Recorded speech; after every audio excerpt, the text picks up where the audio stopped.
या देवी सर्वभूतेषु शक्तिरूपेण संस्थिता नमस्तस्यै नमस्तस्यै नमस्तस्यै नमो नमः.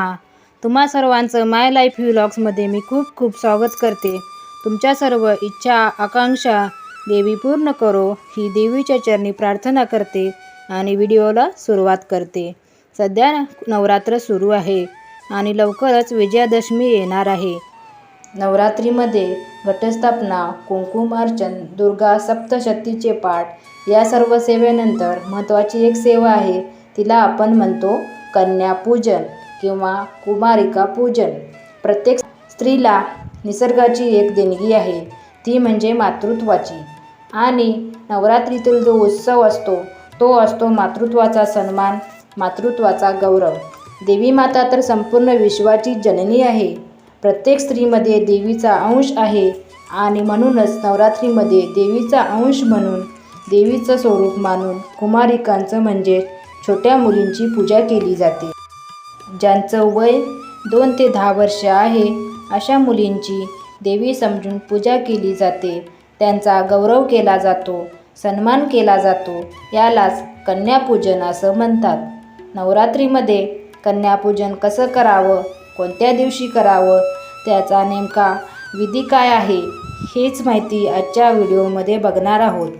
तुम्ही जर या चॅनलवर नवीन असाल तर चॅनलला सबस्क्राईब करा आणि बेल आयकॉन दाबायला विसरू नका. त्यामुळे आम्हाला नवनवीन व्हिडिओ बनवायला उत्साह येईल व आमचे नवीन नवीन व्हिडिओ तुमच्यापर्यंत पोचले जातील. आपल्यापैकी बऱ्याच जणांकडे घटस्थापना होत नाही. त्यांनी कन्यापूजन करावं का? नक्कीच करावं. कन्यापूजन हा एक विधी आहे, हा एक उपचार आहे. देवी मातेची ती एक सेवा आहे. आपल्या घरी जरी घटस्थापना होत नसली तरी आपण आपल्या घरी कन्यांना बोलवून देवी स्वरूप समजून नवरात्रीमध्ये त्यांचं पूजन करू शकता. कन्यापूजन कोणी करावं? घरातील स्त्रीने किंवा स्त्री व पुरुष आपण जोडीने कन्यापूजन करू शकता. कन्यापूजन करताना ज्या कन्यांना, कुमारिकांना पूजेसाठी बोलावणार आहात त्यांचं वय असावं 2 ते 10 वर्षापर्यंत. 10 वर्षापेक्षा मोठ्या मुली पूजेसाठी चालत नाही. त्याचं कारण असं आहे, 10व्या वर्षानंतर साधारणतः त्यांच्यामध्ये रजोयोग उत्पन्न होतात, रजोयोग प्रवेश करतात. त्यामुळे सात्विक गुणांचा कन्या म्हणून 10 वर्षापेक्षा लहान ज्या कन्या असतात, मुली असतात, त्यांना देवी समजून त्यांची पूजा केली जाते, त्यांचा सन्मान केला जातो. कन्यापूजन का करावं? कन्यापूजनाचं महत्त्व काय आहे? कन्यापूजन या विधीमध्ये साक्षात देवी मातेचे स्वरूप समजून मानून तिचा जो अंश आहे अशा कुमारिकेचं पूजन केलं जातं.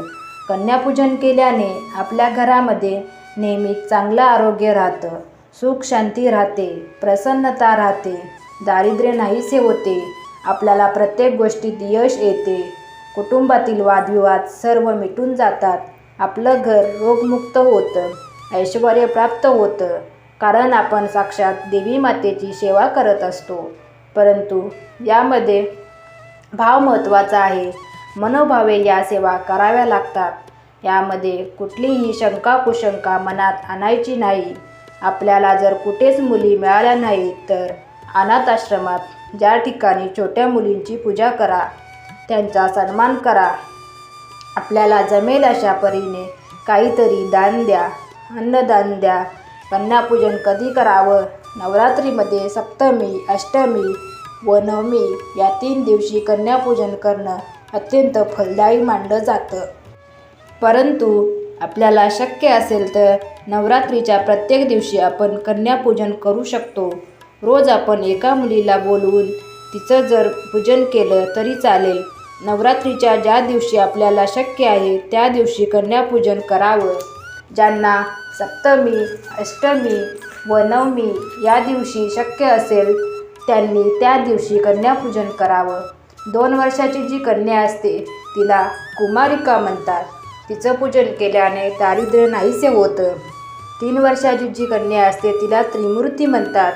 तिचं पूजन केल्याने आपल्या घरात सुख समृद्धी येते. 4 वर्षाची कन्या कल्याणी नावाने ओळखली जाते, जी कल्याणकारी असते. 5 वर्षाची रोहिणी, तिचं पूजन केल्याने आपलं कुटुंब रोगमुक्त होतं. 6 वर्षाची असते कालिका. कालिकेचं पूजन केल्याने राजयोग मिळतो, म्हणजेच आपल्याला कीर्ती प्राप्त होते. 7 वर्षाची कन्या, जिला चंडिका म्हणतात, चंडिकेचं पूजन केल्याने ऐश्वर्य प्राप्त होते. 8व्या वर्षाची कन्या शांभवी म्हणून ओळखली जाते. जिचं पूजन केल्याने प्रत्येक कामामध्ये यश मिळतं. 9 वर्षाच्या कन्येचं पूजन केल्याने शत्रुपीडा नाहीशी होते. 10 वर्षाची कन्या, जिला सुभद्रा म्हणतात, तिचं पूजन केल्याने सर्व इच्छा मनोकामना पूर्ण होतात. आपल्या जवळपास, आपल्या शेजारील 2 ते 10 वयोगटातील ज्या मुली उपलब्ध होतील त्यांना आपल्या घरी बोलवायचं व त्यांचं सन्मानानं पूजन करायचं. कन्यापूजनासोबत एक बटुक भैरव याची पूजासुद्धा महत्त्वाची असते. बटुक भैरवाची पूजा केल्याशिवाय कन्यापूजनाचा विधी पूर्ण होत नाही, तो अपूर्ण राहतो. म्हणूनच आपल्याला जितक्या मुली 5, 7, 9 प्राप्त होतील त्यांची पूजा करा. सोबतच कमीत कमी एका मुलाचं पूजन करावं. त्याच्यामागील एक आख्यायिका अशी आहे, ज्या वेळेला भगवान शंकर स्वतः पृथ्वीवर आले आणि त्यांनी शक्तिपीठाची स्थापना केली. ज्या ज्या ठिकाणी सतीचे अंश पडले होते त्या ठिकाणी भगवान शंकराने शक्तिपीठे स्थापन केले आणि महादेवांना प्रत्येक दरबारामध्ये आपलं स्वरूप भैरव रूपाने त्या ठिकाणी तैनात केलं. भैरवाची पूजा केल्याशिवाय देवीची पूजा अपूर्णच राहते. म्हणूनच कन्यापूजनात आपण देवी स्वरूपाची पूजा करत असतो. म्हणूनच कन्यापूजनात बटुक भैरवाची पूजा केली जाते. या मुलींच्या पूजनासोबत एका मुलाची पण पूजा करावी. कन्यापूजन कसं करावं? ज्या दिवशी आपल्याला कन्यापूजन करायचे आहे त्या दिवशी सकाळी आपल्याला शक्य झालं तर सकाळी करा, नाहीतर संध्याकाळी केलं तरी चालेल. आपल्याला वेळ मिळेल तसं करावं. मनोभावे पूजन झालं पाहिजे. सकाळी आपलं घर संपूर्ण स्वच्छ करायचं. असं समजायचं की साक्षात देवी माताच आपल्या घरी येणार आहे. देवी माता जर आपल्या घरी येणार असेल तर आपण घर कशा पद्धतीने स्वच्छ ठेवू. संपूर्ण घरामध्ये गोमूत्र शिंपडायचं. लहान मुलींचं, कन्यांचं जेव्हा आपल्या घरात आगमन होईल तेव्हा घंटानाद करायचा, स्वागत करायचं. त्यांना एक स्वच्छ आसन द्यायचं. आसनावर बसवायचं. त्यांचे पाय धुवावे, पायावर कुंकू व्हावे, त्याचप्रमाणे कपाळावर कुंकू लावावे. त्यांना एक वस्त्र द्यावे, काहीतरी भेटवस्तू द्यावी.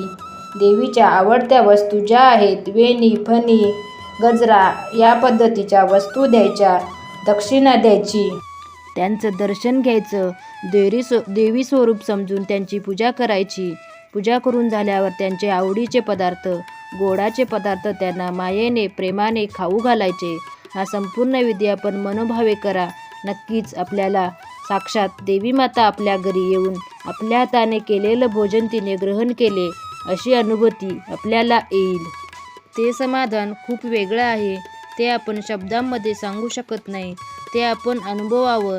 आणि मग या दिवशी दुर्गा सप्तशती पाठ, 9 मंत्र, जी सेवा आपल्याकडून शक्य होईल ती सेवा आपण करावी. अगोदर सांगितल्याप्रमाणे नवरात्रीमधील कोणत्याही दिवशी आपण कन्यापूजन करू शकतो. सप्तमी, अष्टमी व नवमीला या दिवशी शक्य झालं तर अतिउत्तम. नाही शक्य झालं तर कुठल्याही दिवशी कन्यापूजन करा. परंतु नवरात्रीत एकदा का होईना कन्यापूजन करावं. माहिती जर आवडली असेल तर जास्तीत जास्त देवी भक्तांपर्यंत शेअर करा, लाईक करा वर सबस्क्राईब करायला विसरू नका. त्यानंतर आम्हीही आमच्या घरी कन्यापूजन केलं होतं. ते आम्ही कन्यापूजन कसं केलं त्याचा विधी मी तुम्हाला दाखवत आहे. प्रथम आपल्या कन्यांचं म्हणजेच देवी स्वरूपातील या देवीला सन्मानपूर्वक असं स्वागत केलं. लक्ष्मीच्या पावलाने जणू काही देवी माता आपल्याच घरी प्रवेश करत आहे. ह्या आमच्या घरच्याच 2 कन्या आहेत. त्यांचं मी पूजन करणार आहे. पूजेसाठी मी आरती घेतली आहे. त्यामध्ये फुलं, नाणं, हळदी कुंकू घेतलं आहे. थोड्याशा अक्षता पण घेतल्या आहेत. त्यानंतर ओटी भरण्यासाठी हे श्रीफळ आहे व खण आहे. कन्यापूजन झाल्यानंतर मुलींना दक्षिणा देण्यासाठी मी काही पैसे घेतले आहेत. 11 रुपये, 51 रुपये आपल्या परीने जसे जमेल तसे आपण देऊ शकतो. त्यानंतर पाय धुण्यासाठी थोडे दूध घेतले आहे. तसेच पाणी पण घेतले आहे. त्यानंतर मुलींना डोक्यावर ओढायला अशा ह्या ओढणी घेतलेल्या आहेत. त्यानंतर मुलींना भेटवस्तू म्हणून हे केसातील बो आहे. त्यानंतर हे बांगड्या आहेत. तसेच हे हेअरबँड्स आहेत, छोटे छोटे हेअरबँड्स आहेत. त्यानंतर हे नेलपेंट आहे आणि हे छोटे केसातील क्लिप आहे. तसेच हे एक टिकलीचे पाकिट आहे. अशा प्रकारे आपल्याला जमेल ते मुलींना आवडणारे असे मी साहित्य घेतले आहे. तसेच कन्याकुमारिकांना वस्त्रदान म्हणून मी हे फ्रॉक घेतलेले आहेत.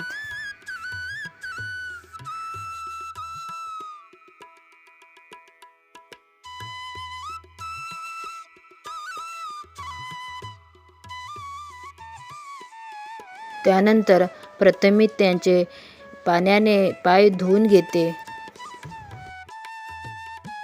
पाय धुताना आपण एखाद्या देवी मंत्राचा किंवा स्तोत्र बोलू शकतो आपण. या देवी सर्व भूतेषु शक्तिरूपेण संस्थिता नमस्तस्यै नमस्तस्यै नमस्तस्यै नमो नमः. त्यानंतर मी त्यांचे दुधाने पाय धुवून घेते.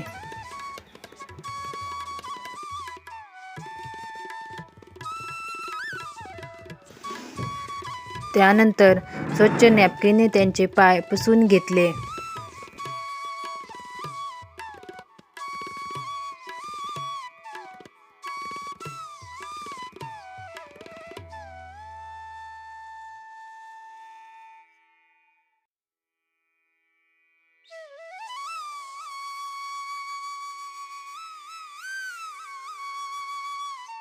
पाय धुवून झाल्यानंतर जे पाणी आहे ते आपण झाडांना घालू शकतो.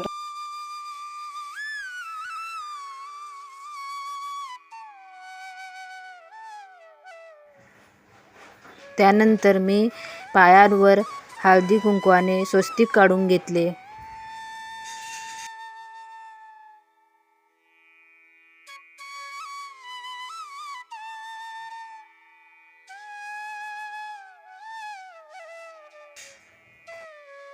बोटांवर पण 5 ठिकाणी कुंकू लावून घेतले.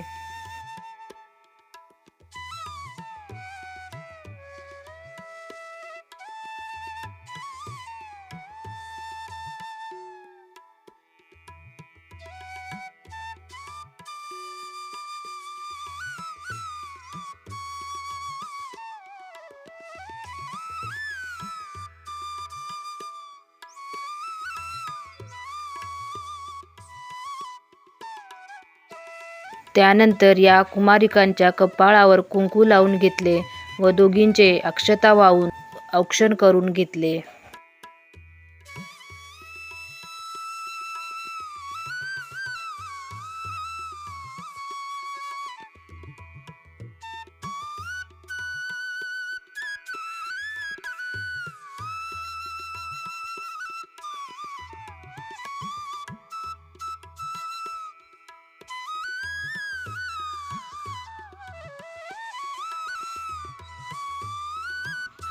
त्यानंतर त्यांच्या डोक्यांवर ही ओढणी घातली.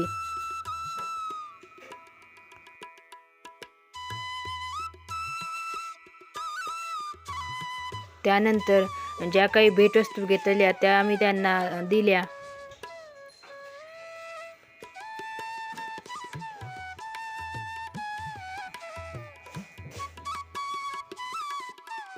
त्यानंतर या कन्याकुमारिकांना एक श्रीफळ व खण देऊन ओटी भरून घेतली.